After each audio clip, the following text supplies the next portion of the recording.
So in part one, we're going to talk about fitting a line to a scatter plot of data.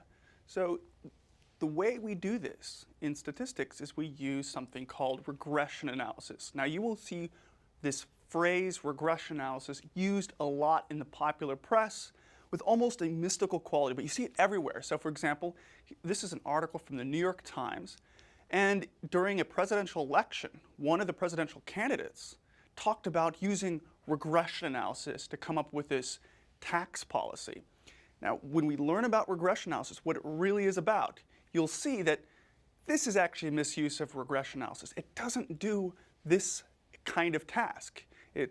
But sometimes people will talk about regression analysis in kind of a mystical way to kind of obscure and confuse people. So one of our goals in this lecture is really to understand what regression analysis is really about and to disabuse you of some of the mystical qualities that people will attribute. And you see regression used in all sorts of contexts. So here is a study on the effect of country music on suicide. And so these authors perform a regression analysis and they find some kind of predictive relationship. So their argument is that country music will in some way lead to suicide. And this study actually won an Ig Nobel Prize, meaning it was sort of lauded for being kind of ridiculous. But you will see that regression, again, is used in many different contexts, and it's also misused in several respects. Here's another use of regression. This is by A.E. Doyle Bears, and he talks about the cricket as a thermometer. What he's saying is he says, you know, you can actually use the number of cricket chirps per minute as sort of an informal thermometer for the temperature outside. And you have to keep in mind this was back in the day when thermometers were pretty expensive, pretty difficult to obtain, and so just counting the number of cricket chirps per minute was really quite useful as a thermometer. So let's look at Doyle Bears Law. There are many examples of regression analysis, but Doyle Bears Law is a convenient way of really understanding what regression is about. So Amos Doyle Bears, in 1897, he said that there's this relationship. So when crickets chirp per minute and temperature, the more cricket chirps you count per minute, the higher the temperature, he says. So you can just go outside, count the number of cricket chirps per minute, and you can use that as a thermometer. So we might ask two questions. How can we describe temperature changes given the number of cricket chirps? So you go outside, you count the number of cricket chirps per minute, and what's the resulting temperature? And then you might ask, once we come up with a relationship, how can we use that relationship to predict the temperature in different contexts? So here's a small data set on cricket chirps and temperature. So we have 2 columns and we have 7 rows. So each row here is a different observation at some point in time. So you just have to imagine you went out each day of the week, so Monday, Tuesday, Wednesday, Thursday, Friday, Saturday, Sunday, 7 days, and each day you went outside and you counted the number of cricket chirps per minute, and you got a thermometer, and you actually calculated, examined, measured the temperature in Fahrenheit degrees. And we have this small data set, and let's call our y variable the temperature in degrees Fahrenheit, and our x variable chirps. It's the number of cricket chirps per minute. And our goal here is to create a line based on the resulting scatter plot from these 2 columns of data. And this is in fact the scatter plot. You will see that on the x-axis we have the number of cricket chirps per minute. On the y-axis we have the temperature. And you can see just looking at the scatter plot, it looks like that there's a positive linear relationship roughly. As the number of cricket chirps per minute goes up, you also see that the temperature tends to go up as well. But we want to actually formalize this. We want to create a line and fit a line to this scatter plot. And that's what regression analysis is about. The problem here is that you might imagine is that there are lots of different lines we can put on. So here's one line we can put on. Here's another line, another line, another line. There are lots of lines to choose from. Simple linear regression is a very commonly used technique for fitting a line with a lot of very nice properties, a lot of good statistical characteristics. We call this simple regression or simple linear regression. Sometimes you'll hear it called classical linear regression, sometimes bivariate regression, These are all phrases and terms for this same technique. Sometimes you'll just hear it called regression analysis. If you just hear the phrase regression analysis, you should probably think, well, they're probably talking about simple linear regression or classical linear regression.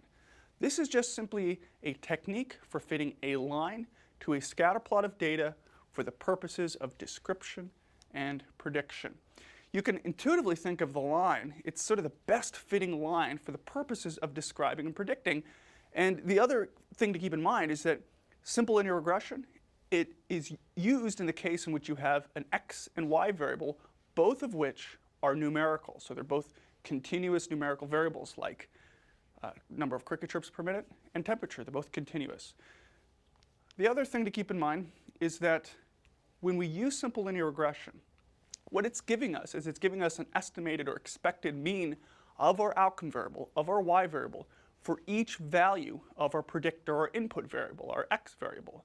So it's really modeling the mean of the outcome conditional on values of our x variable. So the nice thing about simple linear regression is it produces a line in a transparent way. It's much better than the old technique of just getting a scatter plot and just eyeballing it, just drawing a random line. So this right here, this is the simple linear regression line. This is the classical linear regression line. It's what we call the best fitting line to this scatter plot of data. Now there are two parameters, two numbers really, to summarize a line, which is very convenient. One nice thing about a line is that you don't need that much information. You just need a slope and an intercept. That's it. So in high school, you probably learned that a line can be summarized as y equals mx plus b, where m is the slope and b is the y-intercept. It's where the line crosses the y-axis. Now, sometimes you will hear the y-intercept called the intercept or the constant. That's just because it's a single number. It's a scalar in mathematics. The thing is, we're adults now, so we like to use a slightly different notation than y equals mx plus b. So let's talk about some of the notation that we'll use. First of all, we like to label a y variable and an x variable. With simple linear regression, it's very important to keep track of what your outcome variable is and your x variable is. That's in contrast with covariance and correlation. With covariance and correlation, they're bilinear, so you can flip around the y and the x variables. You're still going to get the same value of correlation covariance. With simple linear regression, it is crucial that you separate out your y variable and x variable. You keep track of them, because predicting degrees Fahrenheit with chirps is different than predicting chirps based on degrees Fahrenheit. So that's a very important point. For our notation now, we're going to label y as our outcome variable, and x is our predictor or input variable. So we're using the number of cricket chirps per minute to really predict our outcome variable, y. The y is really our raw actual values of our outcome. And x here refers to the raw actual values of our predictor input. And notice we use subscripts, these little i's. That just uses an index for the rows of the data frame. So we have I equals 1 to n, where n equals 7. So that just reminds us that each row, each observational unit, has its own y value and its own x value. Sometimes you'll see these little i's drop. The index is dropped because everybody knows that each row has its own value of y and x. We also like to have some notation for our line. So in high school, you learned y equals mx plus b. As adults now, we like to write out our line in this fashion. We have y hat, that little caret or hat, that's what we call it. We have y hat equals b naught, b subscript 0, plus b subscript 1 times x. Right? So the y hat here, that refers to the values of our outcome that lie on the line. Sometimes we call those the predicted values of y, sometimes we call those the fitted values of y. The key point right now is that y hat just simply refers to those values of our outcome that lie on the line. That's different than our raw actual values of y. X is our predictor variable, so in this case it's cricket chirps per minute. Y hat refers to the fitted or predicted values of temperature. B naught is the intercept or the constant. That's where the line crosses the y-axis at 0. and when x is 0. And then we also have b1. That is the slope. Right? That's the rise over the run. So the other bit of notation we like to keep track of is a population versus a sample. If you recall, when we have a population, when we conduct a census, we use Greek letters, just in the same way with regression. So y hat equals beta naught plus beta 1 times x. Same notation, we're just using Greek letters for the intercept and for the slope, just to remind us that we have a population that we're dealing with. If you have a sample of data, we use Latin or Roman letters. So we have b naught plus b subscript 1, just to keep track of the difference between a population and sample. This is especially important in the latter half of the semester when a lot of statistical analysis entails making inferences about a population based on a sample. So we like to keep track of these two different kinds of data. The slope and the intercept.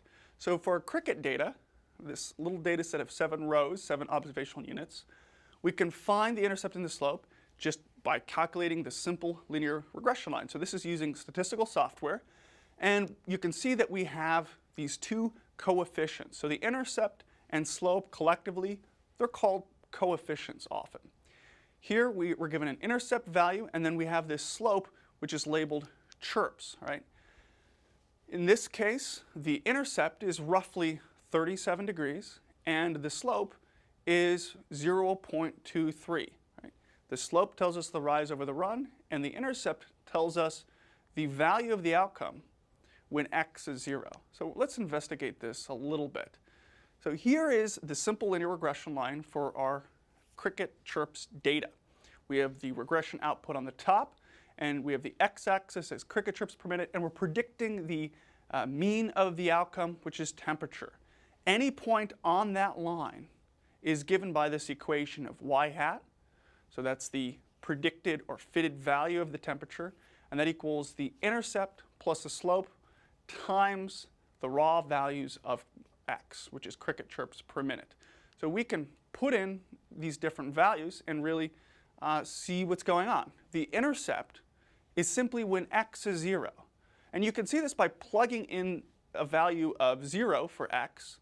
And so the slope times 0, that equals 0. And so we just have this value of the intercept left. So in this case, for this model, the intercept is 37 degrees Fahrenheit. To put it another way, when the number of cricket chirps is 0, the expected or estimated mean temperature is going to be 37 degrees Fahrenheit. You might ask if that's a realistic calculation. Is there a case in which you're going to have 0 cricket chirps? Maybe. But you have to be careful. This is just a regression model. It is just a model of the world. The other point about it is that we're actually extrapolating where the line is moving really far beyond the center part of the data.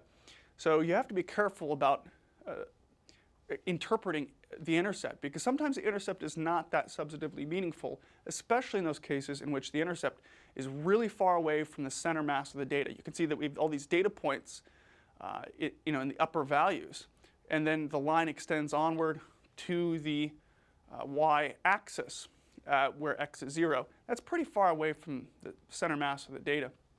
Just keep that in mind when you're trying to interpret the intercept. The slope is, as you learned in high school, it's the rise over the run. So the rise is 11.5 degrees Fahrenheit, and the run in this case, for this purpose, is 50 cricket chirps per minute. Now you can use any sort of value of the rise and run as long as you use it in relationship to the line, meaning you can have a run of 1, and in that case the rise will be roughly 0.23. Key point here is the rise over the run is about 0.23, and that is what the slope reflects. You have to keep in mind that for the slope, that value of 0.23, there's an implicit denominator of 1. So one way to interpret this slope is to say for every 1 unit increase in our x variable, we expect the outcome to change by 0.23 degrees. So in this context, we might say as the number of cricket chirps per minute increases by 1, the temperature we expect to increase by 0.23 degrees Fahrenheit. So you can see that we have a summary now for a regression line fit to a scatter plot of data. We're just fitting a line to a set of data, which is really similar to the y equals mx plus b equation that you learned back in high school, or before that even. And we can summarize this scatter plot of cricket chirps using these two numbers and this little equation. The equation is y hat, it's our fitted or predicted values of temperature, and that equals the intercept plus the slope times the raw values of our x variable. In this context, the intercept is 37 degrees Fahrenheit. That is equal to the mean of the outcome when x is 0. So when you have 0 cricket chirps per minute, the expected mean temperature is going to be 37 degrees Fahrenheit. 0.23, that's the slope. That tells us for every 1 unit increase in x, for the number of cricket chirps per minute, we expect the mean temperature to increase by 0.23 degrees Fahrenheit. So you can see that we have this simple model for understanding the relationship between x and y. And we will see in just a moment about how we can use this model for the purposes of description and prediction.